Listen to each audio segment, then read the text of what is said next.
there guys! For this vlog, meron pong isang variety ng bougainvillea na nakagraft dito sa giant grafted bougainvillea na to ang ipakikita ko sa inyo. Ayan, marami po nakagraft dito. Ginagawa ko po kasi itong mother plant. Kaya, yung mga magagandang variety, nilagay ko dito. Ayan, kulay yellow po yung dahon niya. Ito may buds na siya.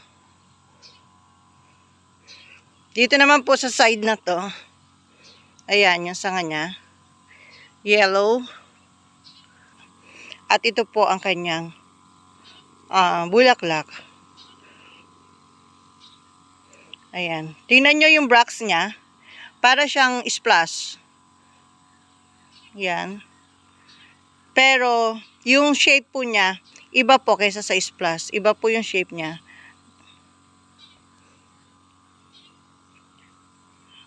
Ayan, ang ganda po niya.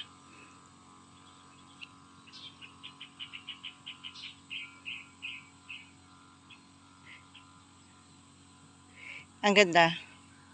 Ayan, yan lang po yung masasabi nyo sa kanya. Maganda. Pero ano po siya, fast grower. Para po siya yung mga citrus na mabilis sumaba, then pag mahaba na, at saka mamumulaklak. Pero ito po, medyo mahikli pa yung sanga niya. Pero may may mga buds na po. Kaya palagay ko po ay season niya ngayon.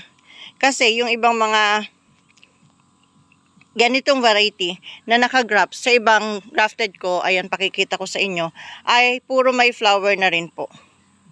Fast grower po siya, and pag nagpropa kayo, madali po siyang buhayin. Puro yellow lang po yung dahon niya hanggang dito sa dulo. Ayan, tingnan nyo yan. Yellowish pa rin, hindi lang masyado na katulad nitong naka-expose sa sunlight. Talagang yellow na yellow. Yung bandang dito na nakatago na, hindi na masyadong yellow. Pero hindi siya nag-green na pure na green. As in, ganyan lang po. Yan, yung mga dahon niya na magugulang na.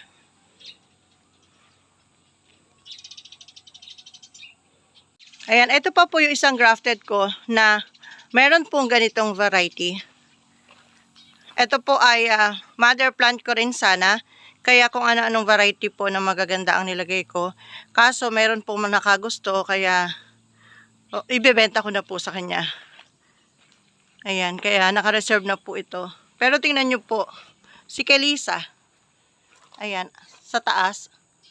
Dahil fast grower nga po siya, super haba ng mga sanga niya. Kaya bago to i-deliver, ititrim ko po muna. Madali lang din naman pong hahaba ulit yung sanga niya. Mawawala nga yung bulaklak niya pag tinrim ko, pero mas safe naman po siya. Magiging safe siya. Lapitan po natin si Kelisa sa taas. Ito po si Kelisa sa taas. Tumapak lang ako sa silya para malapitan natin siya. Ayan.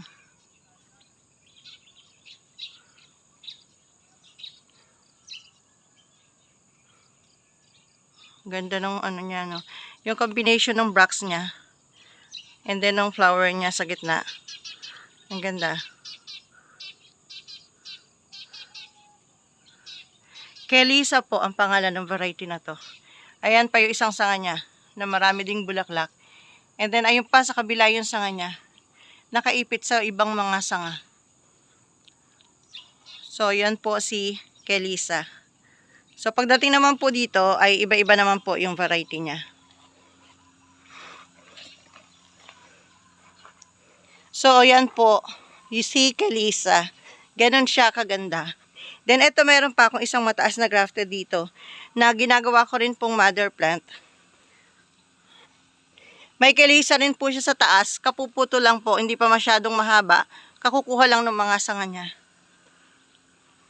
May kasama rin siyang Adarna and Maharani. Yan, ito pa si Kelisa sa maliit na grafted. Yan po, kapuputo lang din.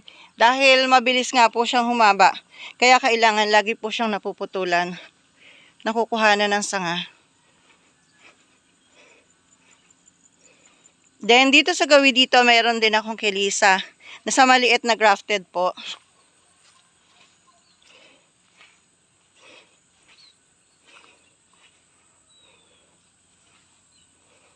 Ito. Dito naman, white na white lang siya. Ayan, white na white lang. Pero itong ibang sanga niya, ayan, ganun din yung flower. Same din nung nakita natin sa malaking grafted. Ayan. Ito po ay maliit na size lang. Malaki po yung puno niya. Pero mababa lang siya. Parang semi. Yan. Mini. 4,000 po ang presyo ko dito. Maganda po ang variety na to. Top rare. Kasi may kasama po siyang Maharani. Yan si Maharani. And then may kasama pa siya na light pink na Tima light pink. Yan. Then ito pa si Adarna.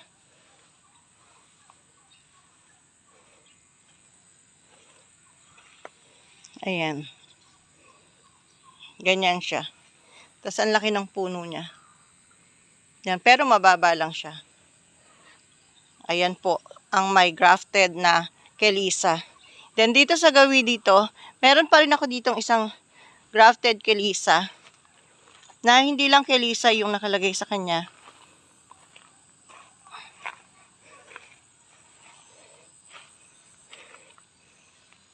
Ayan, ang haba na ng sanga ni Kelisa.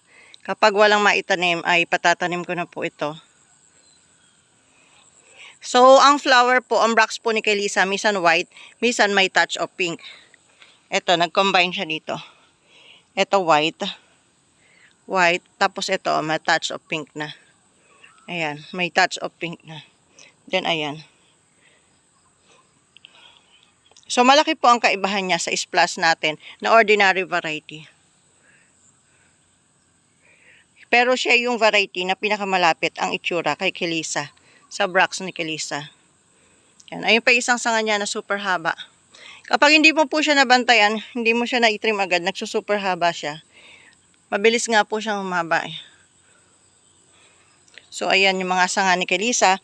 Isa rin po itong grafted na may kasamang golden summer. Tapos ano rin po, Adarna na legit. Then meron siyang red, albino red. Ayan.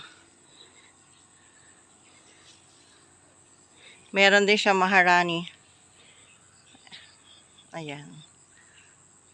Ito yung mga summer, golden summer na kasama niya. Ayan yung pinakapuno niya. And then, ito yung mga sanga niya. Kailangan ko nang putulin to kasi super haba. Mabili man to, hindi dapat i-deliver ng sobrang habang ganito kasi po delikado para sa kanya. Baka matanggal siya kapag sobrang haba na ganyan. So, yun po yung mga grafted ko dito sa garden na may Kelisa. Top rate po si Kelisa. Kaya, madalang mo pa lang siyang makikita sa market. Pero kami po, marami na po kaming nabebentang Kelisa dahil madali nga po siyang buhayin. Madali siyang patubuin.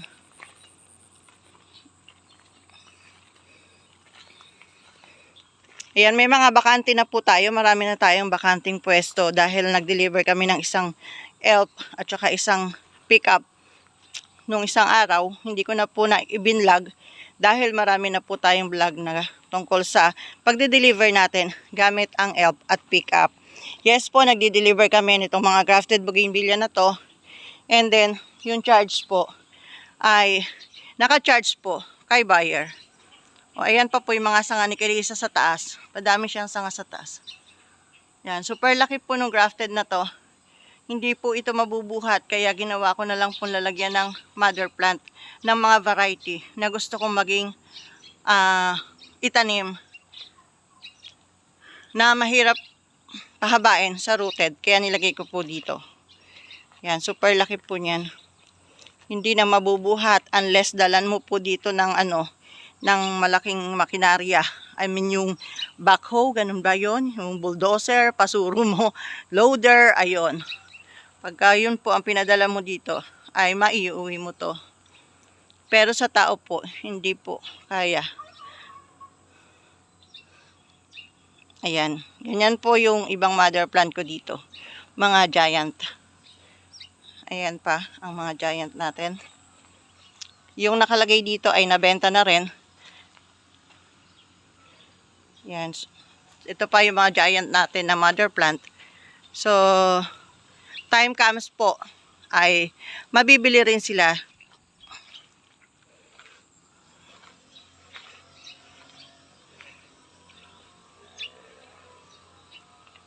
So, that's all for today's vlog.